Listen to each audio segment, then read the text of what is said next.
Ya, berkipas-kipas pun tidak apa. Sudah ada kipas kiri kanan, di atas juga, tapi masih panas juga ya. Jadi begitupun itu berkat dari Tuhan. Tidak ada yang terjadi kepada kita yang bukan berkat dari Tuhan. Oleh karena itu kalau datang hujan jangan ngutuk.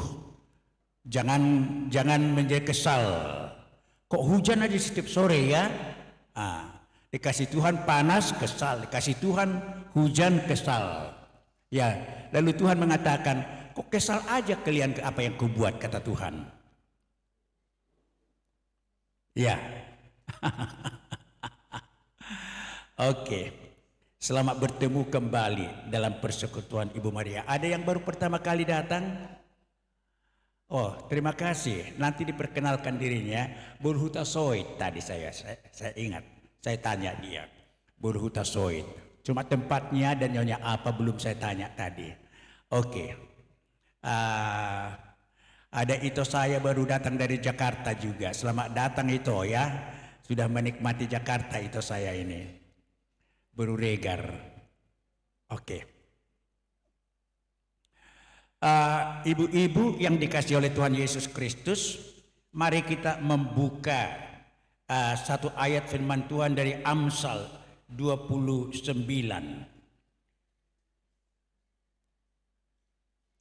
Ya, ayat yang ke-15. Hanya satu ayat saja. Kita baca bersama-sama. Ya, Amsal 29 ayat yang ke-15.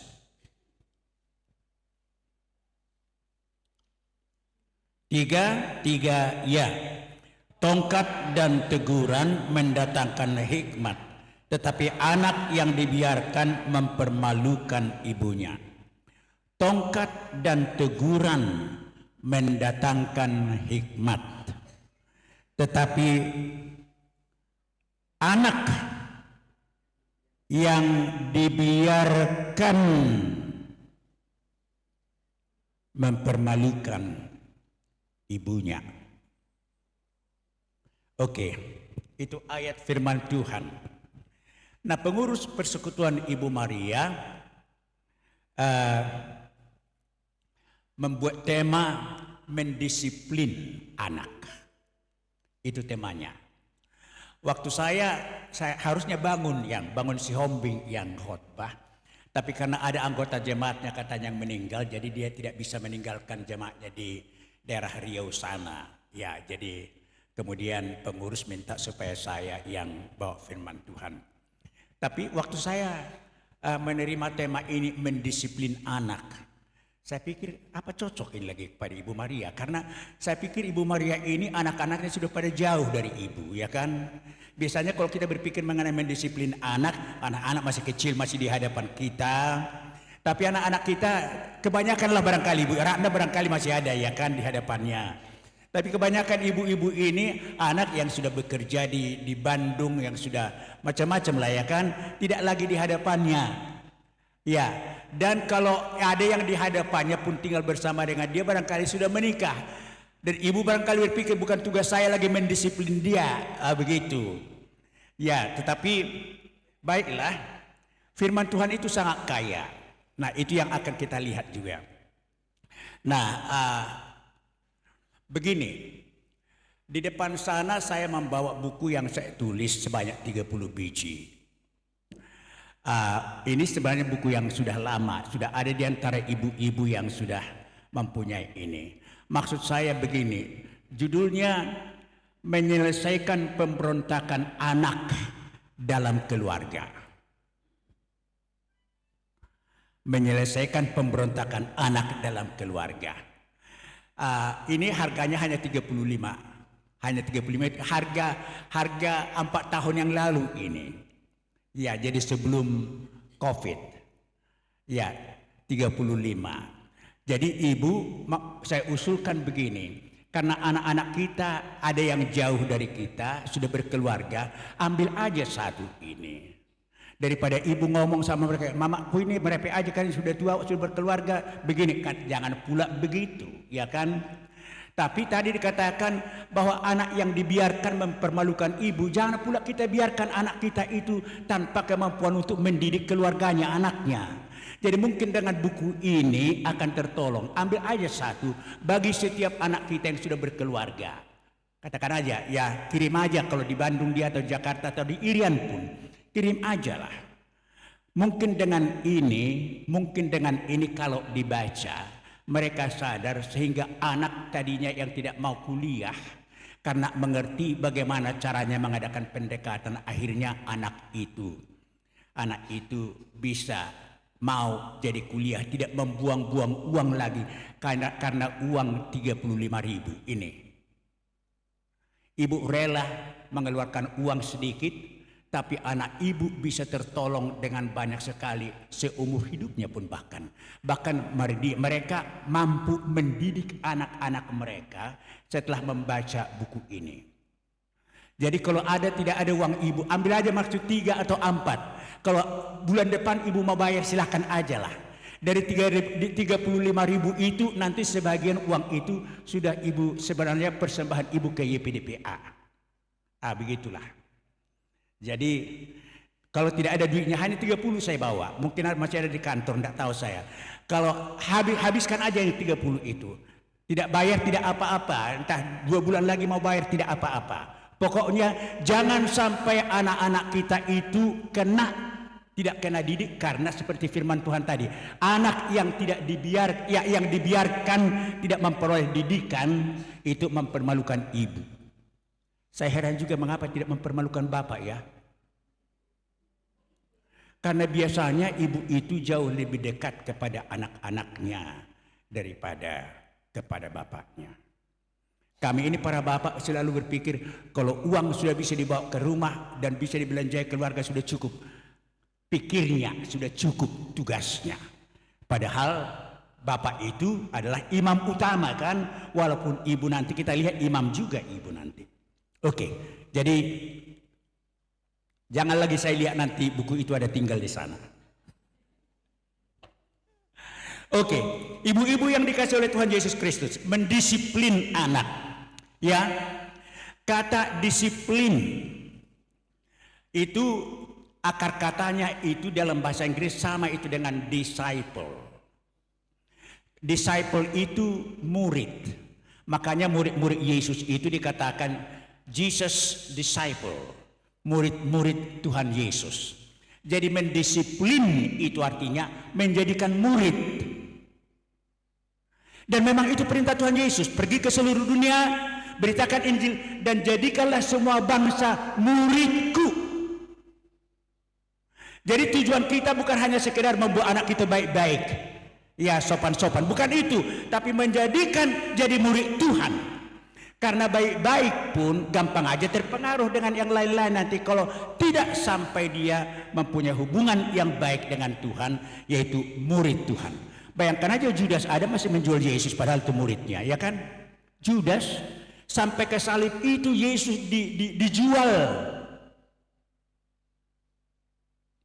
Jadi tugas kita sebagai seorang ibu, tugas ibu sebagai seorang ibu dan saya juga bapak lah, adalah memang membuat orang harus menjadi murid Tuhan. Bukan hanya sekedar beragama Kristen, rajin ke gereja. Karena banyak yang rajin ke gereja ini belum menjadi murid. Ya kita lihat waktu saya Jumat yang lalu khotbah di Fakultas Teknik USU. Saya senang melihat beberapa di antara mereka.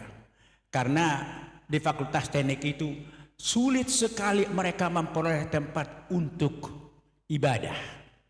Padahal salah satu program perguruan tinggi ialah menjadikan mahasiswa itu menjadi orang yang punya moral dan iman yang baik. Itu sebabnya ada PR 3 di tingkat universitas, ada dekan 3 di tingkat fakultas. Tujuannya itu ialah membina mahasiswa ini. Tapi kok di sana tidak ada tempat sehingga mereka pindah ke fakultas ekonomi. Bayangkanlah membawa tikar, membawa sound system dan segala macam ke ruangan di fakultas ekonomi sana, itu pun sulit mereka terima. Tapi saya katakan kepada mereka, begitulah baiknya Tuhan itu. Cara menjadikan kita murid. Dikasih kesulitan. Apakah dengan kesulitan yang ada itu kita terus medele, terus mundur? Ya, karena banyak orang berpikir kalau ikut Tuhan itu mau enak-enak aja lah. Bukan. Tadi Ratna mengatakan kesulitan itu berkat. Problems are blessings. Itu selalu saya katakan itu. Masalah adalah berkat. Oke. Jadi kalau masalah kita dari anak-anak, ada anak-anak kita yang sulit untuk dijadikan murid Tuhan, didisiplin, itu adalah berkat. Berkat untuk siapa? Untuk kita. Supaya kita belajar, semakin belajar dari Tuhan Yesus. Dia adalah Tuhan, tapi sulit membimbing. Ya, Petrus berapa kali dia mau menyangkal Yesus, ya kan? Bukan mau lah. Berapa kali dia menyangkal Yesus. Sampai terakhir Yesus datang kepada dia mengatakan, Petrus, do you love me? Apakah engkau mencintai saya? Sampai terakhir Yesus mengatakan, do you love me more than them?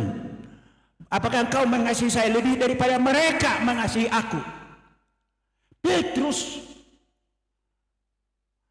Bayangkanlah itu ibu-ibu yang sudah dikasih makan siang malam bersama dengan Yesus selama 3 tahun. Tapi masih begitu. Jadi betapa kita perlunya bergantung. Bergantung sungguh-sungguh. Nah, sekarang mengapa kita harus mendisiplin anak? Mendisiplin itu jangan terus pikir ada rotan, ya kan? Saya pun baca ini tadi terus ingat bapak saya. Bapak saya dulu seorang forhanger, keras sekali dia. Kami makan sudah di belakangnya ini dinding rumah kami papan di Sibaganding. Jadi di belakangnya itu sudah ada lidi. Lidi besar itu loh, bukan lidi sapu pohon kelapa, lidi pohon enau yang besar itu, mangalibas tugas. Jadi bapak ini sudah itu datang inung mama saya itu kan dipanggil, halo katanya, dari 13 kami tinggal 8 yang di kampung, dari 13 yang lain sudah menikah. Mama Sidohar yang tadinya anggota kita di sini yang sudah meninggal, itulah yang tertua tinggal di kampung.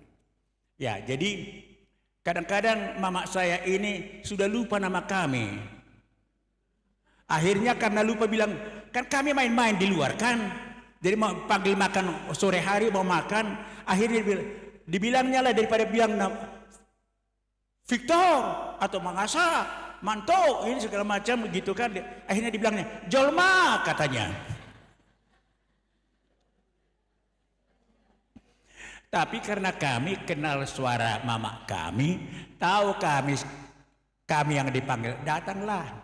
Dan harus berjejer dari yang dulu ditikar 9 orang, tambah mama saya 10, tambah bapak saya 11 lah. Setiap sore harus sama-sama makan. Kalau hari Jumat, pekan di kampung kami itu kan lain ikan lauk daripada bapak saya. Kalau sama dia bawal, ikan bawal khusus dimasak untuk dia. Kami ikan rebus lah. Itu pun hari Jumat aja itu. Hari Jumat aja itu. Jadi dia makan ikan bawal, kami makan ikan rebus. Jadi Mama Siro hari ini dilihatnya aja begini. Bapak kami ini makan ikan bawal enak kan? Kami makan ikan rebus. Datang dia dipotong kepalanya. Nah katanya, saya dibereng-bereng kok katanya. Kau lihat aja saya. Nah itulah. Jadi kalau ada terlambat, ini lidi ini. Jadi waktu saya baca rotan itu tadi, saya ingat itu bapak saya itu bagaimana cara mendidik kami. Sehingga didisiplin kami sedemikian rupa, tapi habis makan, didoakanlah satu persatu. Nama kami disebut satu persatu. Dan persis seperti Pangalahonami, kelakuan kami itu, dia katakan kepada Tuhan. Itulah, jadi belum lagi kalau tahun baru kan, tapi itu setiap makan sore begitulah selalu. Jadi, tapi ini bukan mendisiplin yang seperti itu, menjadikan disciples, menjadikan murid Tuhan. Mengapa anak-anak kita itu harus dijadikan murid Tuhan? Yang pertama ialah karena mereka adalah ciptaan Tuhan, sama seperti kita. Anak kita itu bukan milik kita, ciptaan Tuhan itu. Ya, Yohanes 1 ayat 2. Segala sesuatu dijadikan oleh Dia, dan tanpa Dia tidak ada yang ada ini menjadi ada. Jadi anak-anak kita itu adalah milik Tuhan. Tuhan yang mencipta. Jadi kalau Tuhan yang mencipta, berapa? Sama seperti kita. Berarti samanya harga kita, sama nilai kita dengan nilai anak-anak kita itu. Yang kedua, Tuhan mencintai dia. Tuhan mencintai anak-anak kita itu. Karena begitu besar kasih Allah akan dunia ini, sehingga dikaruniakannya anaknya yang tunggal. Itu kan Yohanes 3:16 itu. Jadi anak-anak kita itu sangat dikasihi oleh Tuhan. Tuhan tidak menghendaki binasa anak kita itu. Ya. Yang ketiga, kita diminta Tuhan untuk mendidik anak kita itu supaya menjadi murid Tuhan karena mereka berdosa karena kesalahan kita. Pernah kita pikirkan itu? Karena dalam kandungan pun mereka sudah berdosa, mewarisi dosa dari orang tuanya, dari bapaknya, ibunya, opung boru, makanya banyak anak-anak yang lahir itu, apalagi kalau orang tuanya tidak sungguh dalam Tuhan. Kita lihat baru anak kecil pun sudah macam-macam aja sikapnya, adalah parmata begu. Anak kecil sudah bisa melihat hantu, sudah melihat roh dan yang lain-lain itu karena dosa kita. Pernah kita pikirkan itu? Jadi kalau sulit anak-anak kita itu, kadang-kadang kita berpikir, ay somat hira pangal holi bapakku bae, bapakku pe na bedala do. Ah gitu. Inoku pe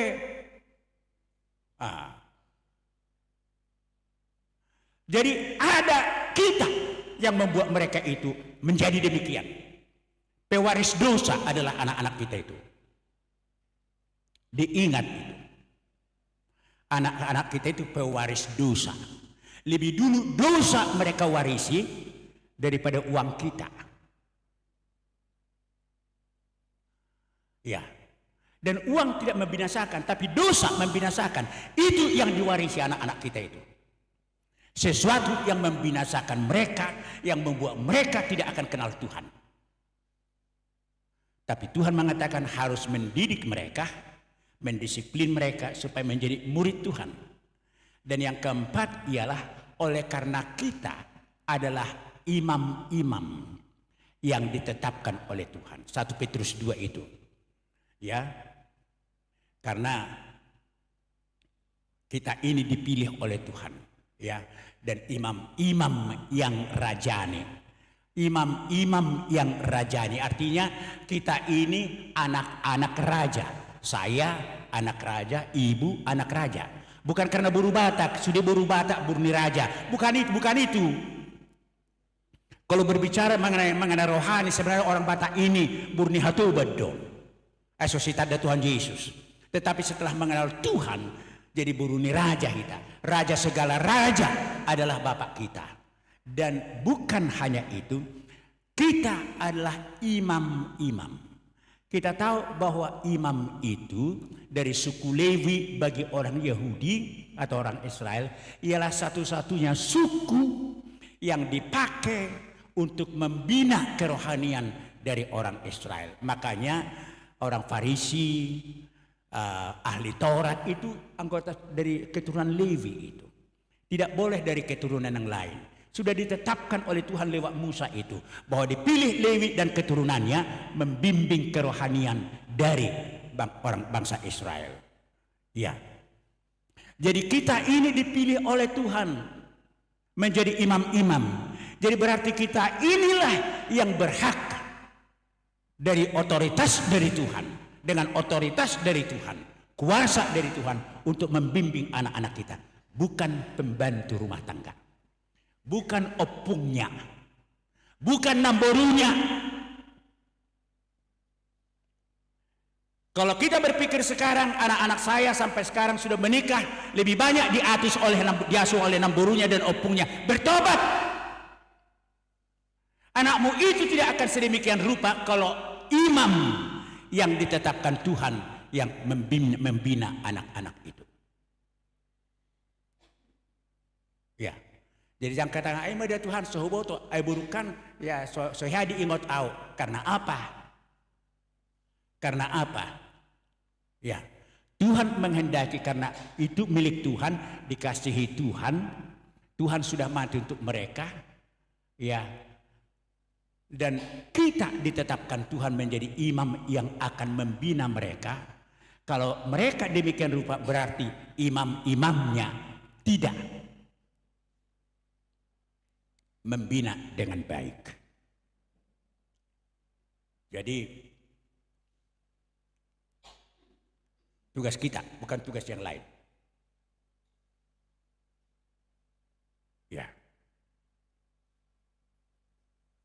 Kadang-kadang kita kan ibu-ibu sekarang apalagi dalam sulitnya ekonomi sekarang, ya bisa kita mengatakan, ya kami kan ibu-ibu juga harus kerja cari makan, nggak cukup bapak, nggak cukup apa yang tidak pernah cukup loh. Pernah cukup? Kapan cukup? Kalau gaji ibu 50 juta satu bulan tidak cukup juga. Kami dulu kerja dua-dua sebelum punya anak, tapi kami baru menikah sudah buat komitmen. Kalau kita dianugerahkan Tuhan anak pertama, mama berhenti kerja. Tugas saya yang akan membiayai keluarga. Dan memang begitu. Cukup juga.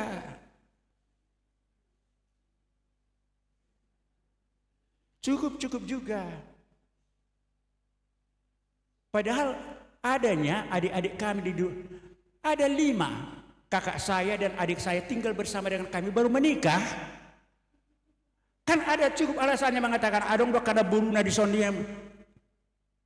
Tapi enggak. Anak itu anak kami bukan anak namburu.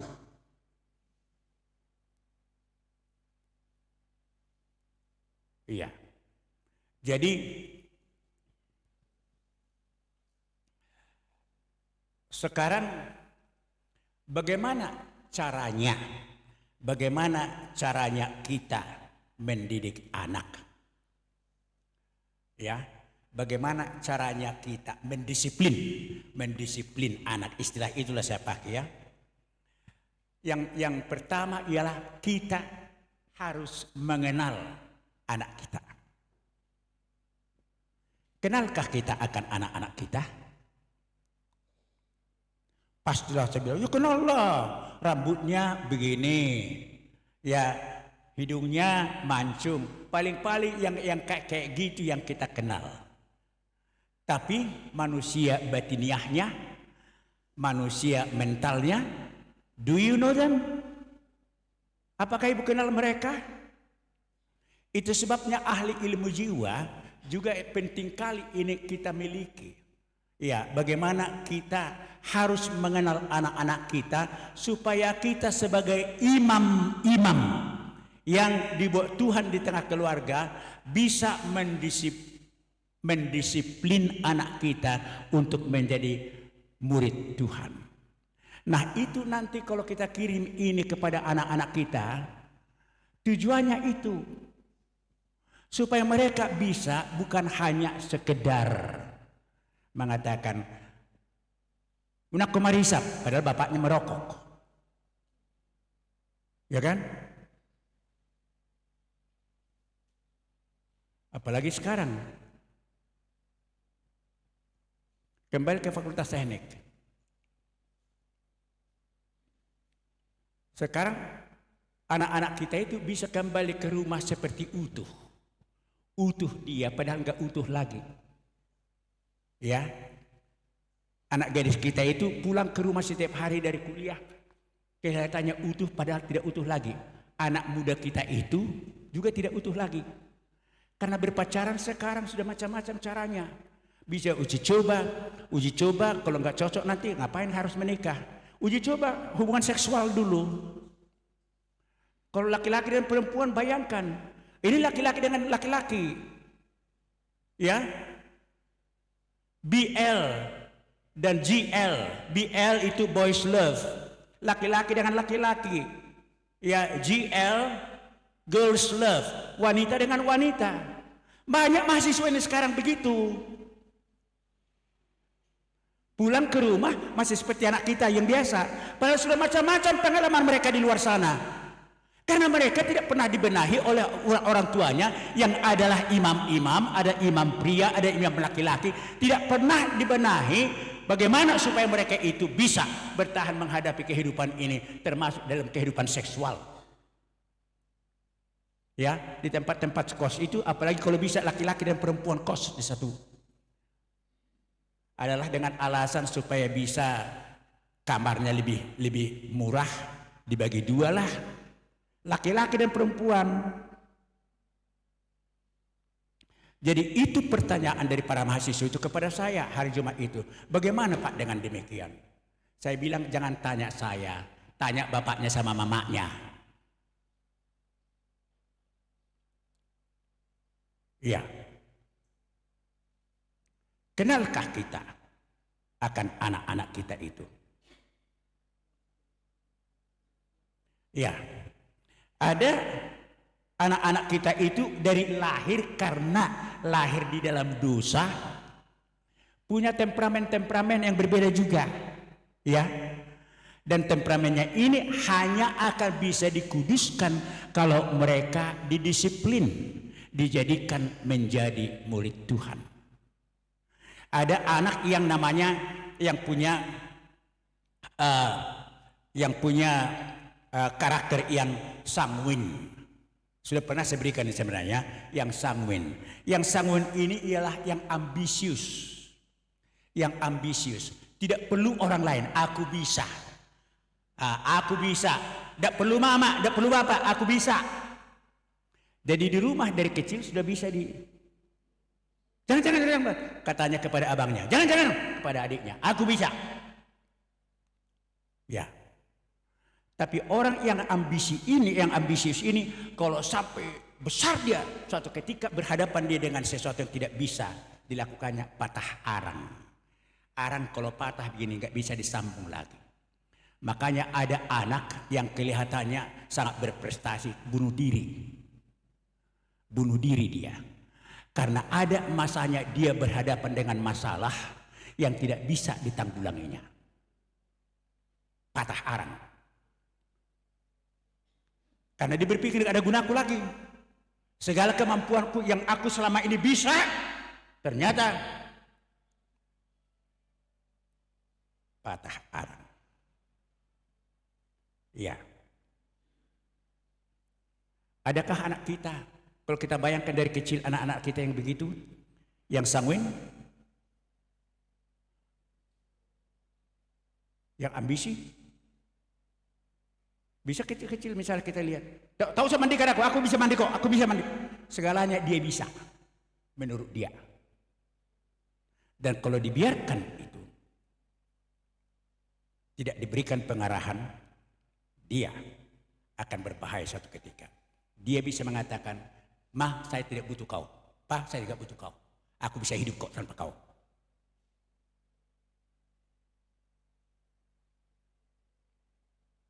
Kenalkah kita akan anak kita yang demikian?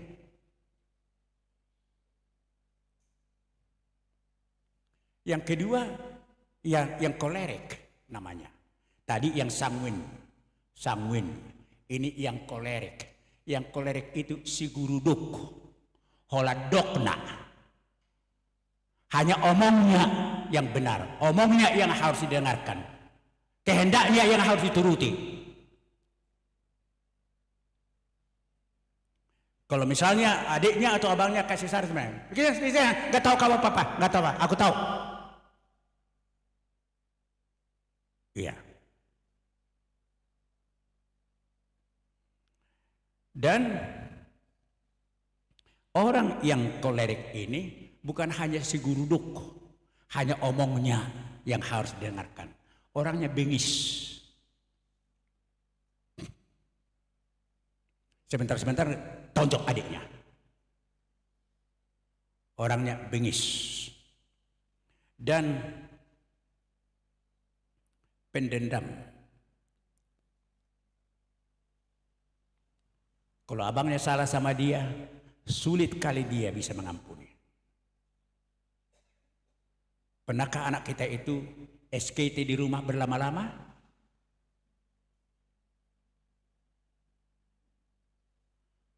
Yang wanita, yang laki-laki bisa yang begini, yang kolerik.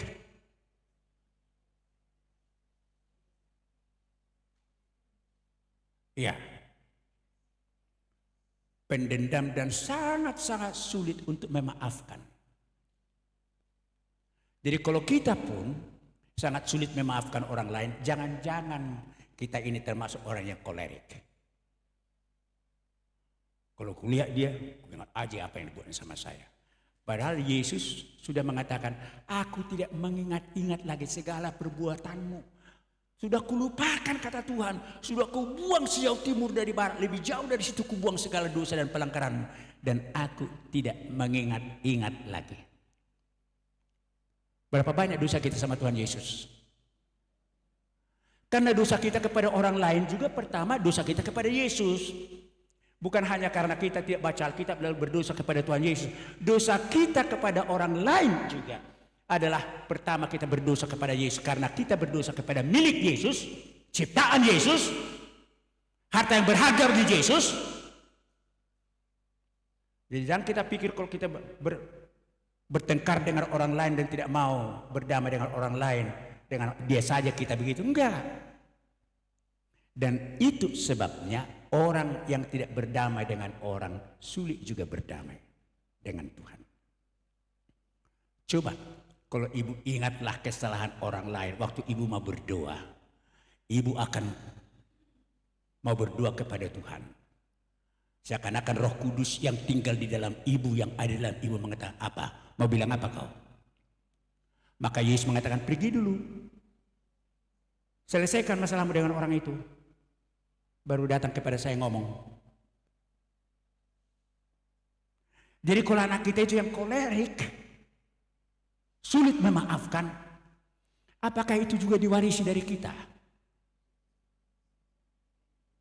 Karena anak-anak kita mewarisi, yang Samuel juga mewarisi itu, apakah dari bapaknya, dari opungnya, atau dari ibunya, atau dari opungnya dari pihak ibu?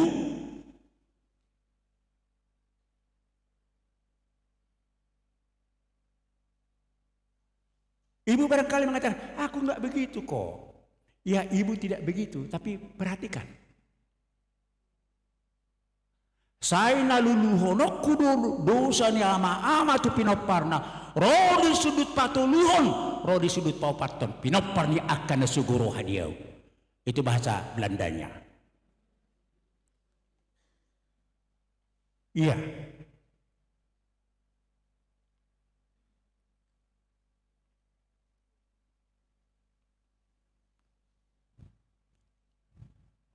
Yang ketiga yang plekmatis. Yang plekmatis ini orangnya menggebu-gebu. Ya, tapi sebentar lagi berubah. Petrus, aku mau pergi mencari ikan. Guru kita ada di sana. Oh iya katanya, tiba-tiba berubah, dia loncat ke laut, dia mau bertemu dengan Yesus. Ada orang yang begitu, plekmatis. Mau melakukan sesuatu, ya. Tapi misalnya kalau ada tantangan, terus berubah dia.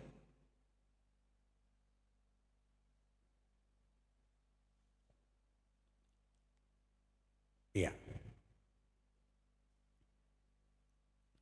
Omongan orang ini tidak bisa dipegang.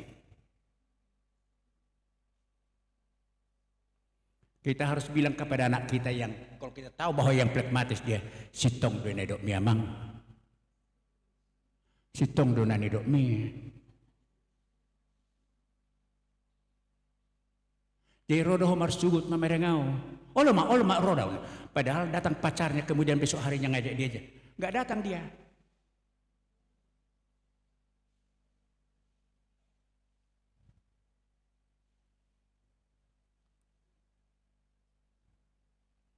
Dan orang seperti ini mau untung sendiri. Mau untung sendiri. Bisa dia menfitnah temannya asal dia memperoleh keuntungan darinya.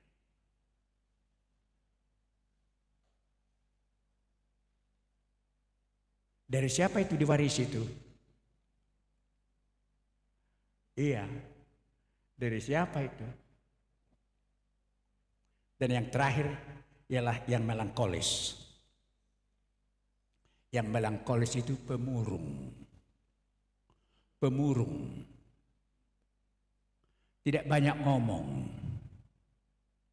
Suka menyendiri. Sangat gampang tersinggung. Sedikit sudah mengalir sungai. Iya. Dengan saudara-saudaranya pun tidak bisa apa dia. Ya. Duduk dengan saudara-saudaranya. Dia diam aja begini dia. Dan pemurung. Gampang putus asa. Ya. Ya, jadi dan selalu merasa tidak mampu melakukan sesuatu. Jadi harus butuh topangan, pertolongan, dorongan.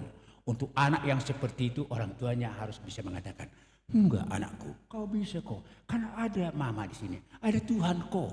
Ada Tuhan yang menolong kita. Dan ibu-ibu hanya dua alat kita. Alat kita untuk menolong anak-anak kita itu apapun jenis daripada kepribadiannya tadi itu, dari 4 itu. Yang pertama alat kita ialah firman Tuhan. Ya, Ibrani 4 ayat 12 itu, karena firman Tuhan itu lebih tajam dari pedang bermata 2 yang sanggup memisahkan sumsum persendian dan memisahkan niat pikiran. Ya. Tapi harus kita mampu menyampaikan firman Tuhan itu selaras dengan kepribadian yang dimiliki. Ya, kalau misalnya yang seperti yang melankolis ini misalnya, jangan gitu anakku, kau bisa kok. Kan Yesus ada. Yesus sudah mengatakan, aku beserta dengan engkau sampai kepada akhir kesudahan zaman. Tapi kalau hanya kita menyampaikan firman Tuhan, tidak sampai kepada menolong mereka yakin. Dan yakin kalau dimulai dengan kelahiran baru, jadi anak-anak kita itu akan hanya bisa berkembang di dalam kepribadiannya kalau sudah lebih dulu dibimbing lahir baru. Jangan sampaikan firman Tuhan begini padahal dia belum anak Tuhan. Disampaikan firman Tuhan masih anak setan dia? Bisa? No. Jadi jangan alasan kita mengatakan, ku kasih kok firman Tuhan, ku kasih kok firman Tuhan. Kasih firman Tuhan sama siapa? Yesus mengatakan jangan dikasih mutiara ke mulut babi.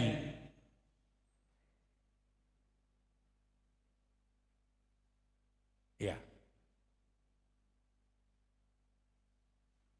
Dari dulunya, dari anak-anak kau sudah kudoakan, ku kasihnya, ku bilangnya pergi ke gereja kau ini. Tapi anak itu masih belum anak Tuhan Yesus. Nikodemus aja kata Tuhan Yesus yang rindu supaya masuk kerajaan sorga, Yesus mengatakan kalau kau tidak dilahirkan baru, tidak mungkin kau masuk ke dalam melihat kerajaan sorga. Melihat aja nggak mungkin, apalagi masuk. Padahal Nikodemus itu orang Farisi loh, tahu semua Taurat Musa, sudah mengajar orang Yahudi dia. Yesus mengatakan, kau pengajar orang Yahudi tidak tahu. Sudah pengajar kau. Apalagilah anak-anak kita itu belum tahu apa-apa. Lalu kita harapkan mereka itu supaya menjadi orang yang menyenangkan hati ibunya.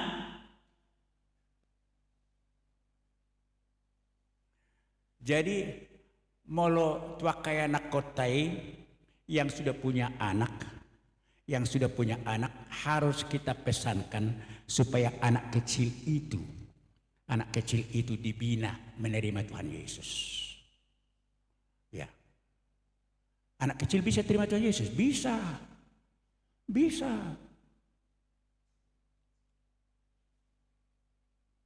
Dan kalau terima Tuhan Yesus, terus kita akan lihat bedanya kalau kita bimbing kemudian dengan baik. Baik yang pragmatis, baik yang melankolis, baik yang sanguinis, dan ya yang kolerik. Sama aja. Semua karena firman Tuhan itu lebih tajam dari pedang bermata dua. Ya kan? Efesus 6 itu mengatakan, memakai pedang roh, yaitu firman Tuhan. Jadi jangan hanya begini ibu-ibu, jangan kau anakku nyusahkan mama, sedihlah mama kalau begitu kau. Bukan untuk menyenangkan kau bu, anak kita itu dibimbing ya supaya menjadi murid Tuhan. Tapi karena mereka itu milik Tuhan dan dikasihi Tuhan, dan kita dikasih Tuhan tugas untuk menjadi wakil Tuhan, membimbing mereka supaya mengenal siapa Tuhannya. Jadi kebanyakan kita ini mengatakan supaya senanglah kami orang tua di belakang hari kan kalian anak-anak kami yang akan ya harapan kami, menolong kami. Memang benarlah itu. Benar kalau mereka di dalam Tuhan. Ibu nggak tahu apakah ibu ada film berdurasi 3 menit. Tentang seorang ibu yang hanya mempunyai seorang anak perempuan Kristen. Jadi diberikan ini supaya ditonton oleh orang Kristen. 3 menit saja. Jadi anak gadis ini sudah anak gadis, dia menikah kemudian dibawa ke Amerika sama suaminya. Jadi pulang dari Amerika mereka, ya ibunya tinggal di desa. Lalu ibunya sudah sangat tua, dibawa ke desa, dibawalah ke rumah mereka di kota. Tapi kemudian ibu ini kan bagaimana orang di desa kan marnapuran gini. Kalau cuci piring ya tidak bersih. Ya. Jadi marah-marah aja anaknya ini. Mama ini kalau duduk pun dia bau dia, sirihnya makan gitu. Selalu dikomentari mamanya ini. Datang suaminya mengatakan, jangan begitulah sayang. Itu kan mama kita. Dia dari desa dia. Katanya. Jadi satu ketika makan bersamalah mereka di meja.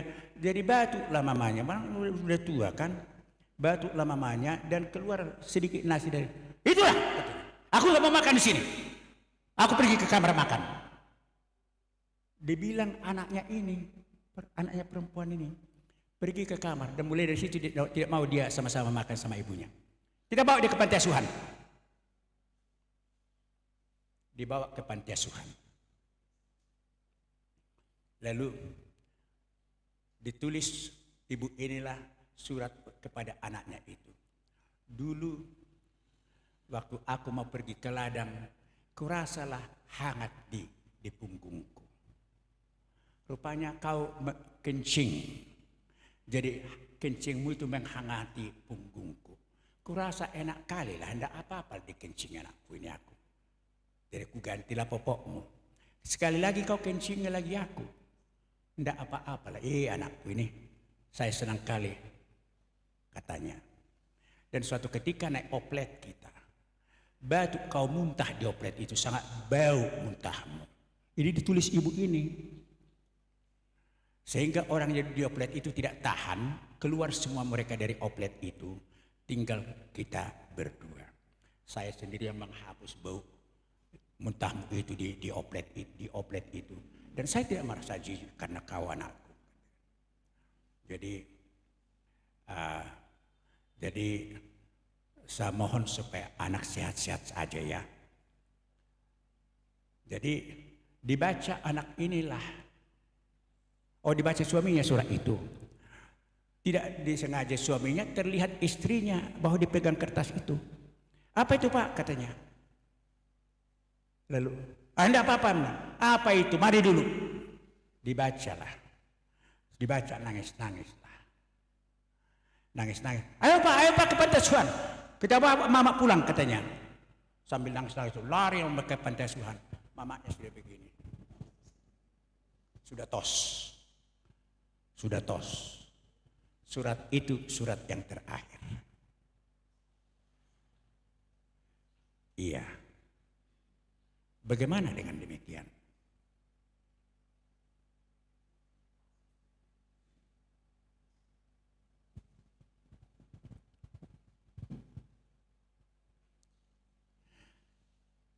Kenalkah kita akan anak-anak kita itu? Iya. Pertama senjata kita ialah firman Tuhan. Firman Tuhan. Itu. Tidak hanya nasihat-nasihat orang tua, nasihat adat. Ya, berbuat inggir-inggir tiko-tiko perbuat naina. Tidak tahu lanjutnya upah saya itu gimana.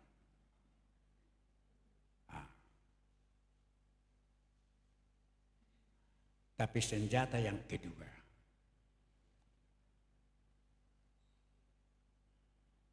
kepribadian. Kita kerjakankah yang kita katakan itu, kita ajarkan itu kepada anak-anak? Istilah yang dipakai sekarang ialah role model. Ya. Dilihat anak kita itukah kita ini seperti yang kita ajarkan itu kita tunjukkan diri kita. Kita katakan, ayo nak kalau nak gugu suaramu, jangan kuat suaramu sama adikmu itu nangis dia.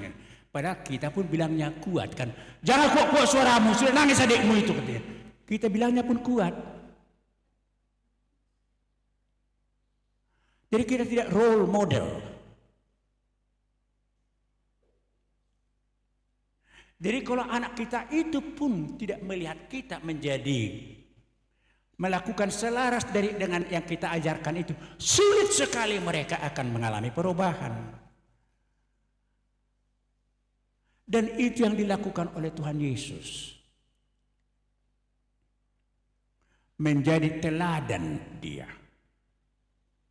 Menjadi teladan. Maka dikatakan, kamu tinggal di dalam aku dan aku di dalam kamu. Kita menjadi satu. Jadi teladan. Ya. Mengapa nama Kristen itu di Antioquia, di Kisah Rasul 16 itu, di Antioquia, Kristen katanya. Karena padahal mereka itu penuh dengan penderitaan kan, mereka dikejar-kejar, berserak mereka, tapi kumpul-kumpul mereka karena sama-sama percaya kepada Yesus. Padahal yang mengejek mereka itu orang Yahudi dan non-Yahudi yang tidak percaya kepada Yesus. Kristen. Tapi mereka tidak sakit hati. Kita tahu bahwa nama Kristen itu nama ejekan itu. Jadi jangan kita terus tersinggung kalau orang ngomong, kau pabede-bede kok Kristen. Holak kok Kristen. Kami pe Kristen dok. Katanya. Jangan terus sakit hati. Nama Kristen itu ejekan itu. Artinya kita mengikut Kristus dan diejek-ejek orang lah. Jadi kalau orang tidak ikut Kristus, pastilah juga ngejek-ejek kita. Ini pertibio do behita, saya lakono bedia. Ya kok Kristen.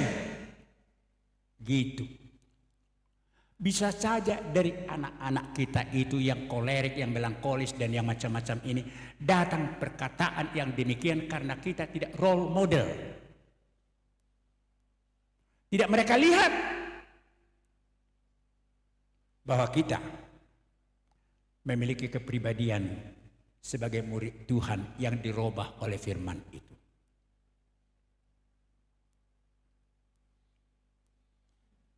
Dua senjata kita itu. Dang bulho mangalak kata ni debata. Dang bulho la burju, tapi tidak kasih firman Tuhan. Ya, ada yang begitu. Pokoknya anakku itu baik kok. Nggak pernah dia melawan. Walaupun nggak pernah ke gereja, dia nggak anggota KOR, dia nggak PA dia sama kawan-kawannya. Tapi baik-baik kok, dia dikerjakan, nyapu di rumah, ini segala macam. Iya. Jadi perangai yang baik belum tentu murid Tuhan. Ke neraka juga. Karena hanya satu jalan ke sorga, melalui Yesus.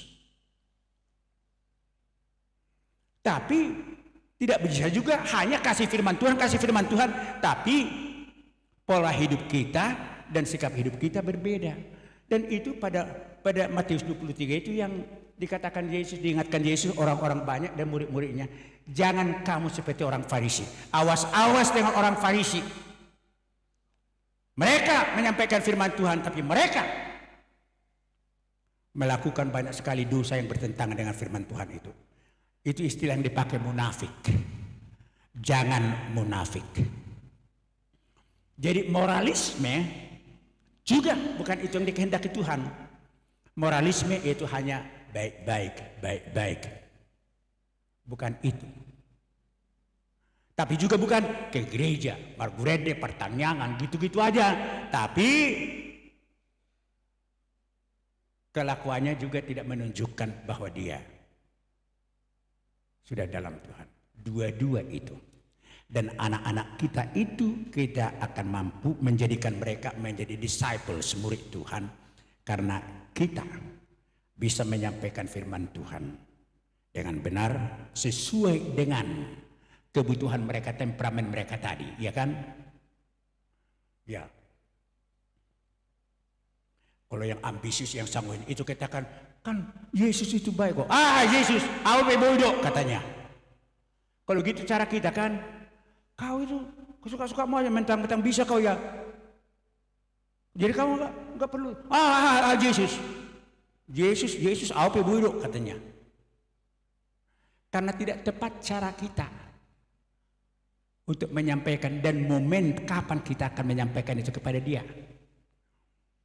Jadi itu cara dan momen itu akan bisa kita lakukan kalau kita mengenal anak kita itu.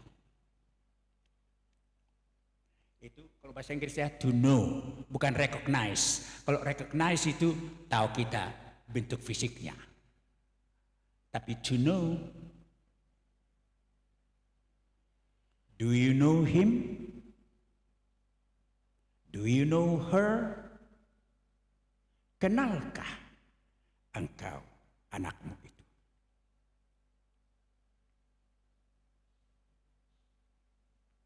Ya. Jadi sebenarnya kita ini adalah orang-orang yang diberikan Tuhan Roh Kudus untuk bisa mendaur ulang manusia-manusia yang sudah rusak itu, anak-anak kita itu. Tapi kita harus lahir baru dulu. Harus anak Tuhan dulu. Bagaimana kita bisa melahirkan orang menjadi lahir baru, kita sendiri belum lahir? Ibu-ibu?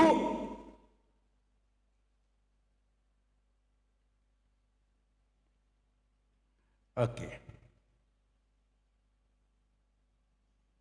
Tapi itu perintah Tuhan. Jadikan semua bangsa muridku. Bisa putus asa kita. Sulit kali itu. Sulit, tapi adakah yang terlalu sulit bagi orang yang mengandalkan Tuhan Yesus? Tadi Ratna banyak kali mengatakan, dan nyanyian kita mengatakan demikian. Karena kita ini bukan mengandalkan pikiran dan kekuatan kemampuan kita. Mengandalkan Yesus. Audo madongani hamu. Kan itu kalimat yang terakhir dari Tuhan Yesus. Aku beserta dengan engkau sampai kepada akhir kesudahan zaman. Jadi jangan begini, aduh Tuhan, matar lebat. Sorong beda dan lagi, enggak ada lagi anak-anak di depanku. Bagaimana Tuhan itu? Cucuku pun tidak ada di depanku. Bagaimana Tuhan itu? Maka aku bilang, doa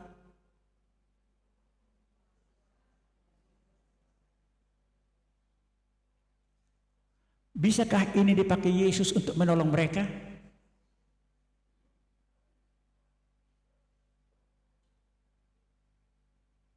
Jangan terlalu sayang dengan duitmu.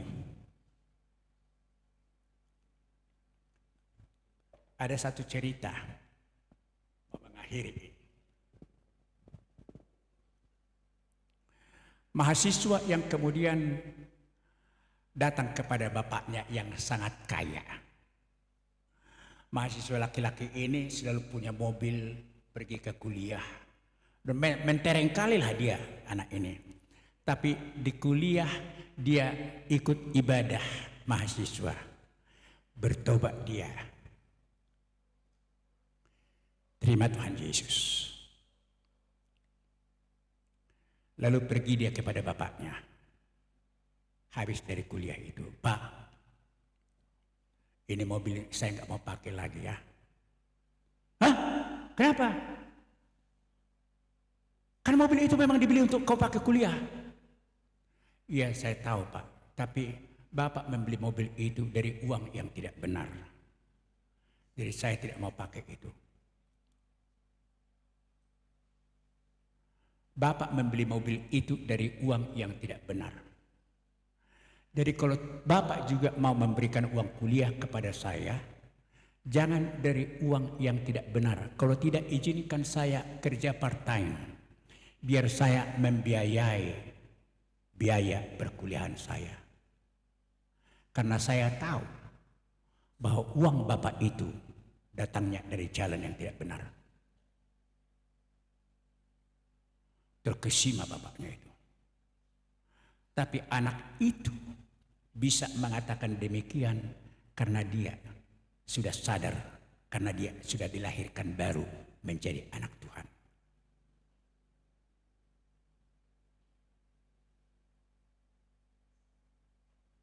Ibu-ibu, tidak ada yang terlambat ya. Tidak ada yang terlambat. Mungkin juga memang tidak kita lihat perubahan itu, ya kan? Tidak kita lihat perubahan, tapi maksud Tuhan bukan harus kita lihat perubahan anak kita itu. Bisa kita sudah lewat dari dunia ini, anak kita mengalami perubahan. Tidak apa-apalah. Yang penting setiap kita melakukan tugas kita sebagai imam-imam yang rajani, yang diangkat oleh Tuhan untuk mendisiplin, membuat disciple, membuat murid anak-anak kita itu semuanya. Kiranya Tuhan memberkati. Ada pertanyaan sebelum kita